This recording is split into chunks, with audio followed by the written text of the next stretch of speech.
This is Energized, a podcast about simple ways you can improve your energy. I'm Dina, a naturopath, personal trainer and wellness coach with 14 years experience working with a wide range of clients to help improve their health, fitness and overall energy. Hello and welcome to this week's Energized episode.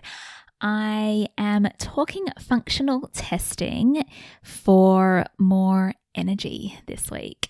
So as a naturopath, I do testing in my clinic, and I don't test every single person who comes in simply because I prefer to work based off symptoms and the person who's presenting in front of me rather than relying on testing. However, that being said, there are some tests that I do regularly with my clients in clinic, and there are certain clients who I believe benefit more from testing than others.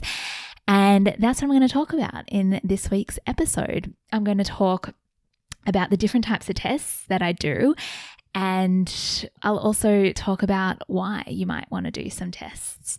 So just my general health disclaimer, while I am a qualified naturopath and personal trainer, anything that I talk about in this podcast is general in nature. If you'd like some individualized advice for you, please jump on my website, dinasavitz.com, and book in for a 10-minute free chat, and I will be more than happy to discuss testing options directly with you. So, functional testing.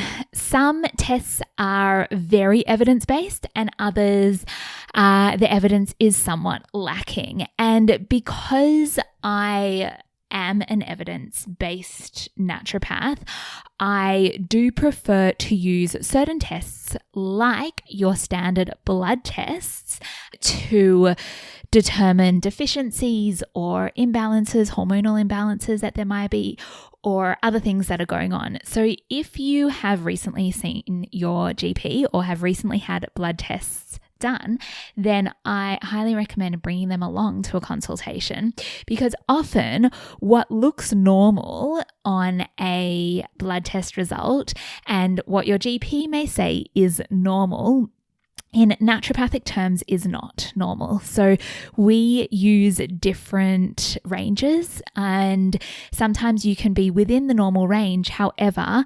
naturopathically, I believe that it's not optimal. And as a naturopath, I want my clients, especially the ones who are tired and fatigued and looking to tweak their diet or supplement regime or whatever it is that they're doing so that they can have more energy.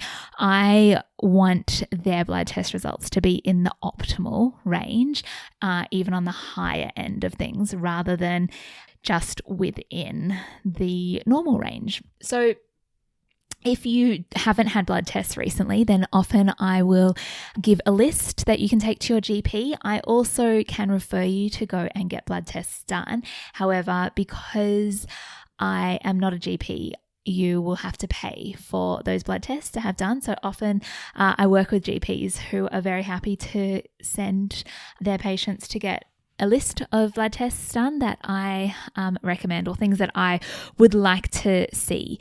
So that would include things like your iron, your ferritin, which is your iron storage. That one's super important. So is your transferrin and your iron saturation. I also test CRP and then do a full biochemistry lab. So that will test your, a general test will do sodium, potassium chloride, bicarbonate, your liver enzymes. So having a good look at seeing what's going on in your liver. And glucose as well, fasting glucose I also like to test for, as well as hemoglobin and all of your neutrophils, lymphocytes, monocytes, and platelets. So they tend to be the main tests. When it comes to women, I test hormones as well. So I like to see what's going on over the course of the month. That might mean going for multiple tests. Just to see where hormones are rising. or going down.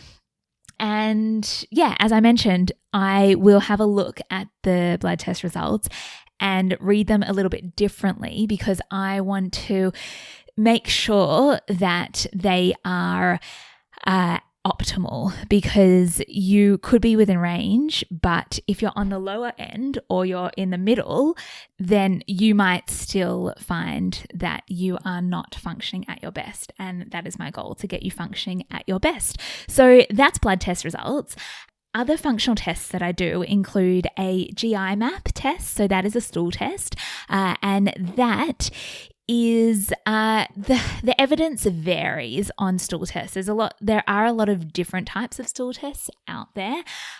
Again, it's not my first choice when it comes to testing, just because I think there's a lot that you can pick up just by listening, or I can pick up just by listening to symptoms and finding out what's going on for you without having to test your stool, because obviously that's not the nicest test to have to go and do. However, I have used it really effectively in certain clients to be able to measure certain things going on and create a supplement regime that is specific for those clients with prebiotics and probiotics and certain herbs.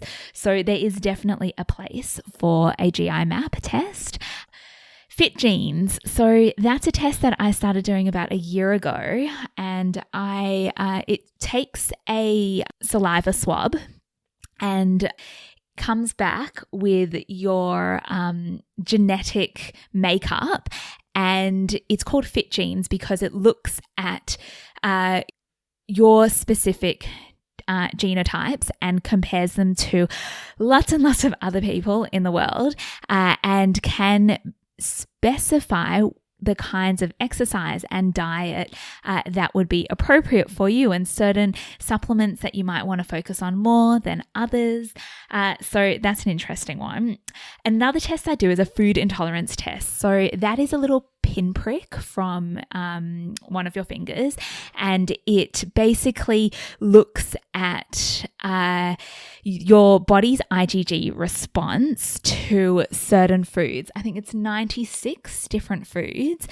It's not a food allergy test. So a food intolerance test is looking at what's going on for your body at that time. I personally did a test when I was studying and really enjoyed actually following changes to my diet with the results that came back from that test. And I still follow some of those things now, which I find to be beneficial to my health. And my final test, which I use in clinic, is called the Hair 500 Food Compatibility Test.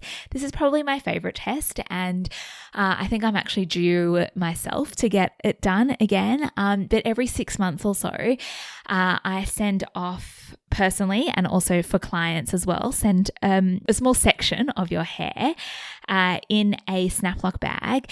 It gets sent to Queensland to a company that runs the hair through a machine and tests it against 600 different foods to see how compatible your body currently is with those foods.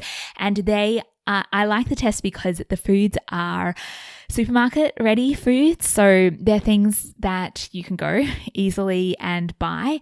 And it is really great for certain skin conditions, for gut health. If you feel like maybe cutting, a certain food out of your diet could be beneficial, but you don't really want to, you're not really sure where to start, this test can tell you what foods are incompatible with your body at the time of testing. So it's not for life. And then by reducing those foods or cutting those foods out for a few months, I coach clients through this program as well. You cut the foods out for a certain amount of time and then slowly start to reintroduce them and see what kind of effects they have on your overall health. So alongside this program, I do recommend certain supplements, so depending on what is going on for a person. But I really like this test. Again, it's not an allergy test, but it by being a compatibility test, it's really easy to follow and shows you what exactly is going on with certain foods and your body. So why would you do any of these tests? Now that you've heard me talking all about the different types of tests that I do in clinic, why would you do them? Well, as I said, I don't recommend them for everybody, but I do recommend them for someone if you like to see something written down on paper, you like to have a plan to follow. So that's especially the hair compatibility test. You think that there are certain foods that could be, giving you a sore tummy or making you more tired certain days, but you just can't pinpoint them. These are the kinds of symptoms that I would say are really great to do these tests for, because they can just help to pinpoint certain foods, or they can help you to see what it is. It gives a little bit, I guess, of a better picture of what's going on in the body. That is why I would recommend doing any of these functional tests. And often when you have something written down and you have a plan to follow, it's a lot easier than just winging it or making it up by yourself. So if you are interested in finding out about more functional tests for more energy, then please get in touch. You can send me an email, dina@dinasavitz.com, or book in for a free 10-minute chat. Now to our herb of the week. This week's herb is peppermint. So a nice simple one that you probably have as a tea in your cupboard right now. Its main actions are that it's a spasmolytic, carminative, cholagogue, anti-emetic, antitussive, antimicrobial, mild sedative, diaphoretic, analgesic. It's indicated for dyspepsia, flatulence, infantile colic, irritable bowel syndrome, gallbladder dysfunction or gallstones, gastritis, nausea, also indicated for the common cold, influenza, a cough, or a sinus headache. It can be used as an essential oil topically for tension headaches. But personally, I like to prescribe it either as a liquid in my liquid herb mixes or as a tea. Are you a peppermint tea drinker? Let me know. Jump on Instagram @DinaSavitz and continue the conversation over there. Wishing you a wonderful week ahead.